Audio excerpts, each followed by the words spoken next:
దార్శెట్టి శ్రీనివాస్ గారు, మా సోదరులు, మనందరికీ ఆప్తుడు దార్శెట్టి రాజా గారు, అతి ముఖ్యంగా ఇక్కడ విచ్చేసిన రంగా గారి అభిమానులందరికీ పేరు పేరున హృదయపూర్వకంగా నమస్కారాలు తెలియజేసుకుంటూ, ఎక్కడో కృష్ణా జిల్లాలో ఒక చిన్న గ్రామంలో, కాటూరు అనే గ్రామంలో జన్మించి విజయవాడలో కేవలం 3-3.5 సంవత్సరాల పాటే శాసనసభ్యుల కింద చేసినా సరే ఈ ప్రాంతానికి మరి ఆయనకి ఎటువంటి సంబంధం ఉందో తెలియదు కానీ చెప్పుకుంటాను. మన ఇంట్లో ఎవరన్నా మరణిస్తుంటే వాళ్ళ ఏ సంవత్సరం మరణించారో, ఏ రోజు మరణించారో కూడా మర్చిపోయే రోజు ఇది. కానీ ఎప్పుడో 1988లో భౌతికంగా దూరమైనా సరే ప్రతి ఒక్కళ్ళ గుండెల్లో ఎల్లప్పటికీ ఒక స్థానం సంపాదించిన నాయకుడు ఎవరని చెప్పంటే అది కీర్తి చేతులు రంగారెడ్డి మోహన్ రంగా గారని చెప్పి సకాలంగా చెప్పుకుంటా ఉన్నాం. ఎన్నిసార్లు శాసనసభ్యులు చేశారని చెప్పని కాదు, ఎన్ని తరాలు ప్రభావితం చేశారని చెప్పని చేతల్లో చూపించాలని చెప్పని బడుగు బలహీన వర్గాలకి అండగా నిలిచిన ఒక నాయకుడు వంగవీటి రంగా గారు 3-3.5 సంవత్సరాల పాటే శాసనసభ్యుల కింద చేశారు. కానీ 3.5 దశాబ్దాల తర్వాత కూడా ఇవాళ దారి పొడుగున కుర్రవాళ్ళు ప్రతి ఒక్కళ్ళు వాళ్ళు ఎవరు కనీసం పుట్టను కూడా పుట్టలేదు. పుట్టకపోయినా సరే మీ గుండెల్లో రూపం ఎలాగుంటుందని చెప్పంటే అది మా గ్రామంలో పోలవరంలో రంగా గారి విగ్రహం ఏర్పాటు చేయాలని చెప్పని మీరు ఎంతో అభిమానంగా ఈ కార్యక్రమం ఏర్పాటు చేశారు. ఈ విగ్రహం ఏర్పాటు చేసి మీ ఆశీర్వచనం ఎల్లప్పటికీ ఈ వేదిక మీద ఉన్న గణేష్కి కార్యక్రమం ఉందని చెప్పినాడు. మన జకంపూడి గణేష్కి, మన దారిశెట్టి రాజాకి భవిష్యత్తులో కూడా ఉండాలని చెప్పి కూడా మీ అందరినీ సభాముఖంగా మీ ఆశీర్వచనమే వాళ్ళకి అండ. వాళ్ళు బలంగా ఉంటేనే రేపు మీకు ఏదైనా సరే చేయగలుగుతారని చెప్పని కూడా మీ అందరికీ తెలియజేస్తూ ఈ కార్యక్రమం ఏర్పాటు చేసుకున్న ప్రతి ఒక్కరికి మనస్ఫూర్తిగా ధన్యవాదాలు తెలియజేసుకుంటూ సెలవు తీసుకుంటా ఉన్నాను. జోహార్ విఎం రంగా.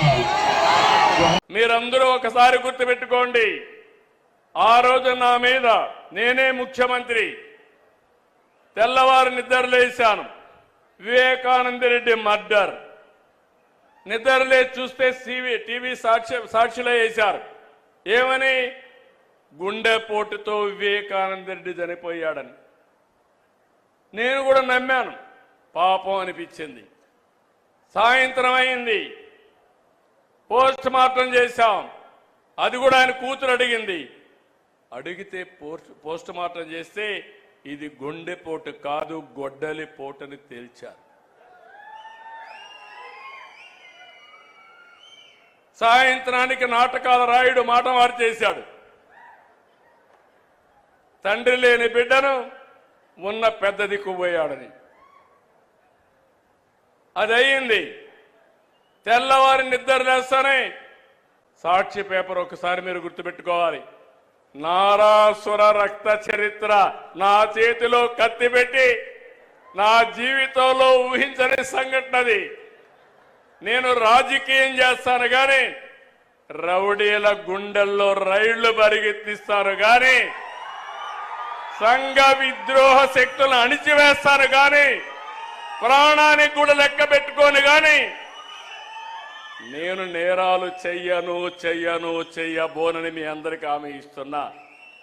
అది నా నిజాయితీ, అది నా యొక్క జీవితం అంతా కూడా మీరు చూశారు.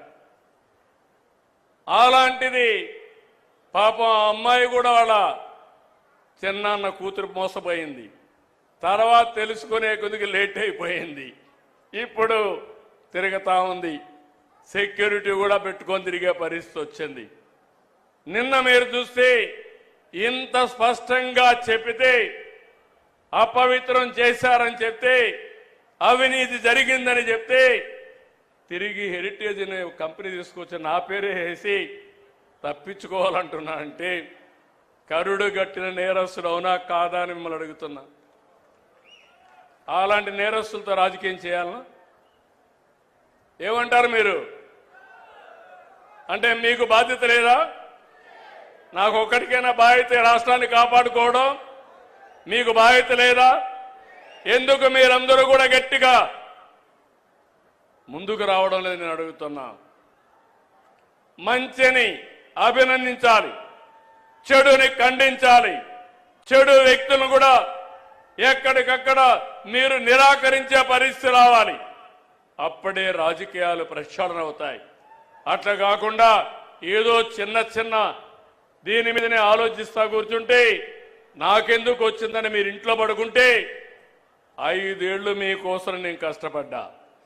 కడాన నాకు ఎప్పుడూ ఊహలో కలలో కూడా ఊహించలేదు. నేను కూడా జైలుకు పోవాల్సి వచ్చింది. దేని మీద పోయాను మీరు చూశారు. నాకు ఒక నోటీస్ ఇస్తే నేను సమాధానం చెప్పేవాడిని. ఉన్న పళంగా నిన్ను అరెస్ట్ చేస్తున్నా అని పట్టుకొచ్చి లోపలేసే పరిస్థితికి వచ్చారు.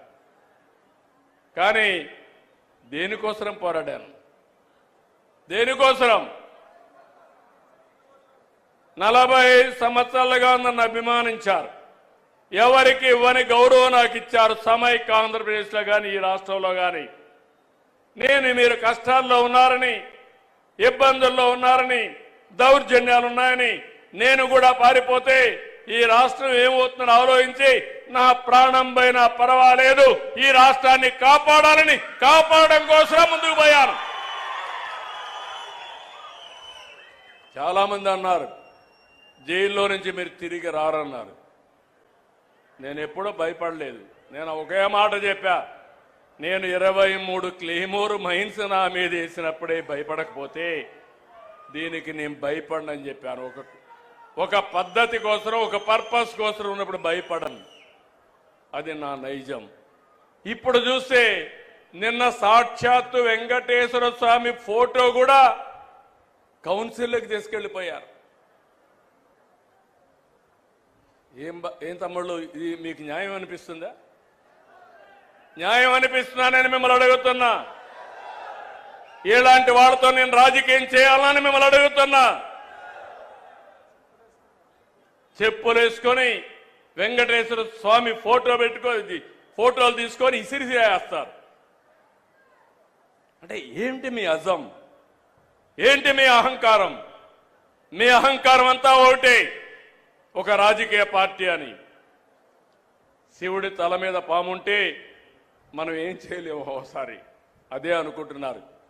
నేను తప్పకుండా శివుడు తలపైన పాముంటే నమస్కారం పెట్టి శివుడికి దాన్ని బయట తీసుకొచ్చి పాముని ఏం చేయాలో అది చేస్తామని చెప్పి కూడా నేను మీకు తెలియజేస్తున్నా.